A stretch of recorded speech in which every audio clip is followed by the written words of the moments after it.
Hello, this is Annie from Creative Customized Programming, and in this video we are going to discuss setting up terms for your system settings. From your main startup screen, click Menu, and then System Settings. If you do not see System Settings in the menu, that means you do not have access to this portion of the program. Then you can see on the Settings and Discount page, you have a box over here labeled Terms. So this is how you set up your payment term options to select on bookings and invoicing. You can see I have a couple set up here, and I'll go through them and then show you how to add a new one. So the first one we have here is net zero, which means basically due upon receipt. So we would leave the due date blank because this isn't setting up a due date. It goes by number of days. Following year is if you want the due date to be in the following year. So say you're making 2014 bookings, but the due date isn't until June 30th of the following year, then you would want to mark the follow year button. And then in this case, we are going to use the days column because net zero is going to put the due date for 1 day or 0 days, whichever you prefer, after the delivery date.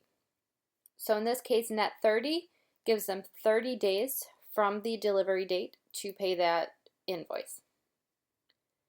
In this June 30th case, we are going to do a due date for all of those invoices as June 30th. So when you use a June 30th, no matter where or when it ships, it will give a due date of June 30th. Again, like I said, if you're setting up your orders early, you may need to select the following year button. So that way it does June 30th of the following year for your due date. And then in this case, we would leave the days column blank because we're not doing a certain number of days after the shipping. So to set up a new one, you can just select your line, and you can set up as many terms as you would like. The system doesn't limit you. Obviously, it just gets more confusing on your end the more terms you have in the system. So let's set up a July 15th. That gives our due date of 7/15, and we'll mark the following year. Since we will be making orders early, we're going to be making 2016, so we'll be setting up the following year. So now all of our orders will be due July 15th of 2016. Days, we will leave blank here. And then we'll create another one that's just due upon receipt. So you can see you don't have to label it a net term. You can type in whichever terms that you want it to display. This isn't going to do a due date.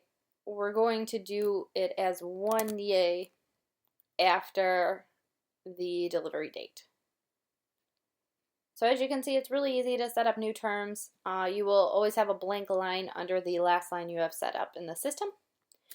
I hope this answered all of your questions on setting up terms. If you do have any feedback for this video or videos you would like to see in the future, please email me at anastasia@creativecustomizedprogramming.com.